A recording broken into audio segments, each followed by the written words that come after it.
Hi Press On, and welcome to your Friday, July 3rd Stronger Together workout.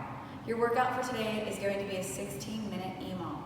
In your first minute, you will be doing 20 Romanian deadlifts. In your second minute, you will do 10 burpees.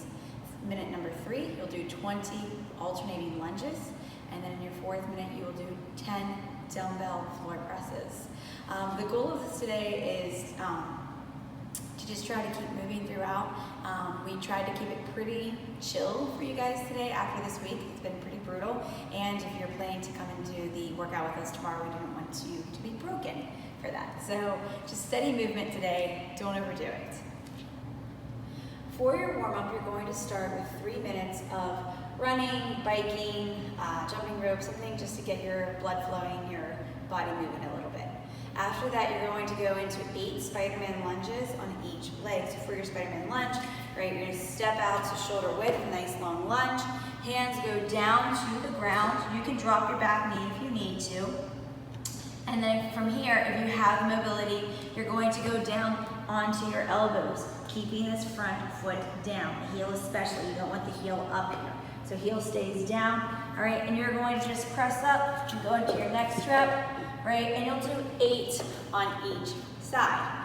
After that, you're going to go into lateral lunges. So for our lateral lunges, feet are nice and wide. From here, we're going to shift our weight over. Your opposite toe can come up if you prefer, right? And if that's more comfortable for you, and you're just going to cycle through 8 lateral lunges on either side. After you've completed your lateral lunges, we're going to go into 8 inchworms with an up dog to a down dog. All right, so this is going to help you with your burpees today, guys. So your feet are going to be a little outside of shoulder width. From here, you'll hinge forward, get a nice hamstring stretch, walk your hands out. You can do a push-up if you want into that up dog, right? And then from here, press back into down dog. And this right here, guys, is that practice for coming out of your burpee, right? You want to think about pressing back out of the ground when you're doing your burpees to help snap your hips forward. All right, so use that time with the downward dogs in the warm-up to practice that. Once you've completed your inchworms, you're going to go into arm circles. We're going to go for 10 forward, all right, and then we're going to do 10 backwards. Then you'll go into shoulder rolls, 10 forward, nice and quickly, and then 10 backwards. Finally, arm pretzels, 10 on each side. Just cycling through, really twisting your arms, right, in opposite directions, trying to like bring it down. Finally, to get you ready for your Romanian deadlifts, we're going to do 20 good mornings, all right? So you'll take a nice light dumbbell. If you have a band, you can also use a band and step into it. From here, the dumbbell goes behind your back. You're going to hinge your hips back. Nice soft knees here right now, right? You don't have to lock them out, right? But you're going to hinge the hips back, chest goes forward, and you're going to go down until you start to feel a stretch in your hamstrings, and then think about squeezing your glutes, right, to stand back up. And we'll do 20 of those, all right? So from the side, it looks like this. Hips travel back, right? I don't round my back here, guys. When we're sending our chest forward, it doesn't mean like this, right? Make sure you keep your shoulder blades pinned back as you send your chest towards the ground, and you'll do 20 of those. So as a reminder, your workout today is going to be a 16-minute EMOM, all right? And you're going to do basically 4 rounds of the following 4 movements. So your first movement is Romanian deadlifts. You'll be doing 20 of those. So for your Romanian deadlifts, you're going to want dumbbells. RX today is 35 pounds for guys and 50 for girls, or 50 for guys and 35 for girls. But if you don't have that weight available, that's fine. You can always increase the reps if the 20 Romanian deadlifts are too easy, all right? So for your Romanian deadlift, you want to have your dumbbells by your side, pin your shoulder blades back, and now you really want straight legs here, guys. You do not have to go all the way to the ground if you have small dumbbells, right? And if you happen to like round your back in your effort to touch the ground with a dumbbell, then don't do that. Just go to about mid-shin, right, where you feel your hamstrings on fire, and then squeeze your glutes to stand up. Keep your shoulder blades nice and tight here, all right? We're gonna do 20 of those. Once you have completed your Romanian deadlifts, you're gonna go into burpees. So 10 burpees for a minute is a pretty steady pace. You don't have to, it's not too fast, haven't moved too fast yet. Just remember for your burpee, Keep your feet about shoulder width. You don't want them really narrow. And from here, you're going to send your hands to the ground. You can either jump or step back. But when you come back up out of your burpee, right here, that's where you want to press back and think about that downward dog so that it snaps your hips forward. Now, if you need to step up out of your burpee, that's perfectly fine as well. We want you to do whatever keeps you moving to get through those 10 burpees in the minute, okay? So if you struggle with burpees, don't try to be a hero and jump up out of your burpee if it means that you're just laying on the floor for 3 or 4 seconds, right? Do what helps you to get up quickly, all right? And keep moving. Don't break in your burpees. After you've completed your burpees, your next movement is going to be alternating dumbbell lunges. So you're going to hold on to your dumbbell and just do alternating lunges. You can do walking lunges here too if you have the space for it, but if you do not, you're just going to step forward, let the back knee kiss the ground and drive back. Step forward, back knee kisses the ground, drive back. So make sure that you're not slamming your knee right into the ground. If that is happening, you have 2 options here. You either get rid of the weight, right? Get rid of the weight and do just a body weight movement where you can keep yourself in control and your chest up. Or if that is still not achievable for you, then go to just a shallow lunge, right? Where your knee isn't touching the ground, but you're still maintaining the control in your core and in your hip flexors, right? You also have the option, if a step forward lunge is too challenging for you, to do a step back lunge, right? You could do step back instead of step forward. But do whatever you can do with good mechanics, right? You don't want to be doing weight, but at the same time, just your mechanics are completely sloppy. All right, and you'll count a rep every single time you move a leg.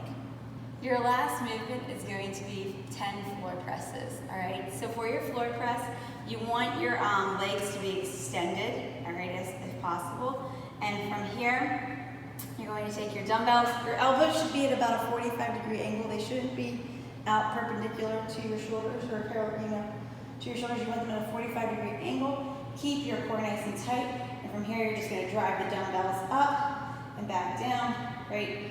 Keeping engaged in your core the entire time and not slamming into the ground, right?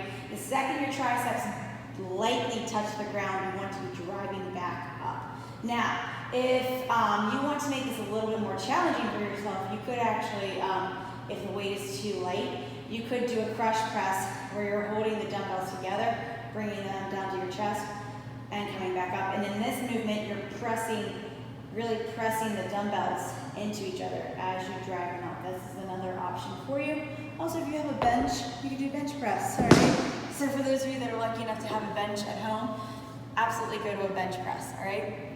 But those are the 4 movements that you're going to cycle through for this workout today. Once you guys have completed your EMOM today, you're going to do 2 rounds of some core training movements. You guys are going to be very happy with me at the end of this. So you're going to do 45 seconds worth of work and 15 seconds worth of rest between for each movement. Your first movement is heels to the heavens. So for heels to the heavens, you're going to lay on the ground. You can put your hands underneath your lower back if you need that for extra support. But from here, you're going to bring the feet up, drive the heels to the sky, right back up. You don't want to collapse into the ground, right? You want to think the second your heels get close to the ground, re-engage, bring them up, okay? You're going to do 45 seconds worth of that movement. From there, you're going to go into plank step throughs. This one's actually one of my favorites. So, for plank step throughs, you're going to be in a low plank on your elbows. All right, and I like to think about grabbing the ground with my hands. From here, I'm going to step my right foot through, drop my right hip to the ground, don't collapse, right? Just barely touch the ground, drive right back up and step. Left foot goes through, touch, and through. So you're just going to cycle, pressing out of those arms and using your hips to get back up and down, all right? After you've done your plank step throughs, you're going to go into X-Men. So for X-Men, your feet are wide and your hands are wide.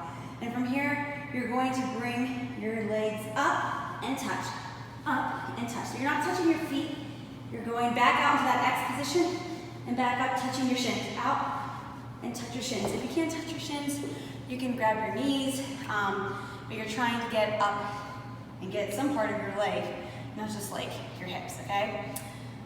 After you've completed your X-Men, you're going into jackknives. So for jackknives, you're going to be in a hollow position, and from here, you're going to drive your knees into your chest. All right, trying to stay nice and hollow throughout, okay? You can rest as needed between all of these movements. I can tell you that going from X-Men to jackknives is quite miserable because your hip flexors are going to be on fire, all right? So, once you've completed the jackknives, we're going to Russian twist. So for Russian twist, you can use a light dumbbell, you can use no weight whatsoever and just use your hands, a medicine ball, whatever you have on hand, all right? So from here, the harder version of this is the feet being up and you're twisting and touching the dumbbell or whatever you have with your hands to the ground. Now, if this is too challenging, you can drop those feet to the ground and just twist that way, right? Feet on the ground for a little modification. All right, for that movement. But do whichever one is going to challenge you in this one. Finally, your last movement is going to be a full body sit-up. So for a full body sit-up, it is exactly what it sounds like. You're going to lay flat on the ground. You're going to come up, touch your feet. Back down, come up, touch your feet, up, and touch your feet. All right, or go past your feet if you can, or to your shins, wherever you get that nice hamstring stretch at the top. And you'll do 45 seconds worth of work there. You're going to do 2 rounds of all of those movements. Have fun with it. After you've completed your core movements, you're going to just go into some cool down movements. So the first movement is just going to be a seated hamstring stretch. You can do both legs. You can do a single leg at a time, whatever works for you here. All right, but you're going to hold for at least 1 minute. All right, just getting a nice hamstring stretch. All right, after using your hamstrings for the RDLs, you're going to really want that, okay? After you've completed your hamstring stretch, you're going to go into a pigeon stretch. So for your pigeon stretch, one leg goes in front, right? You're gonna drop your other leg behind you. And from here, you can either sit tall, right? Or if you have a mobility, you can go down to your elbows. And you're gonna hold for 1 minute on one side, and then switch out and do another minute on the other side, stretching out your hips. Finally, you're gonna finish with a happy puppy stretch to get the upper back and the shoulders all stretched out after the burpees, okay? So for your happy puppy stretch, you start on your hands and your knees. You're gonna walk your hands forward, keeping your hips above your knees. Don't let your hips shift forward or drop back. Keep them right above your knees. And then drive your chest down to the ground. All right, just try and get a nice stretch in your shoulders. All right, and you're gonna hold that for a minute. You're gonna do 2 rounds of all of those stretches. If you happen to need, you're still feeling tight and sore, take time and do some more rolling out and stretching. All right, and you can ask your coaches or reach out to us if you have any questions regarding that. But that, my friends, is your workout for today. So take it easy and enjoy it. If you're coming to class tomorrow, well, it's not class, this is not a mandated thing, so I can't call it class. But if you're joining us for the 4th of July workout tomorrow, I would use today as just a steady movement versus going absolutely crazy in this workout. Now, if you're not coming to work out tomorrow, you'd better bring it in this workout and do extra reps if necessary. But for the rest of you that are planning to do, work out with the whole crew for the 4th of July, don't go too crazy today, all right? Because we have some real good stuff for you for tomorrow, all right? We hope you enjoyed the workout. We miss you guys, we love you, and hopefully we will see you soon. We hope to see you tomorrow. Bye.